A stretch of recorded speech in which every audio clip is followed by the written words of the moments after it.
Hello मित्रांनो, आज दुपारच्या जेवणामध्ये काय काय आहे ते तुम्हाला दाखवतो. चपाती, डाळ, कोबीची भाजी, कूट भरलेले मिरची, शेंगदाणे, मिरची आणि लोणचं. चपाती, डाळ, कोबीची भाजी, शेंगाचं कूट भरलेली मिरची आणि लोणचं. तर कुणाकुणाला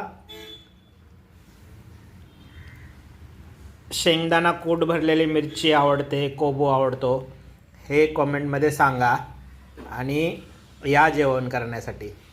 आता मी जेवणाचा आनंद घेतो.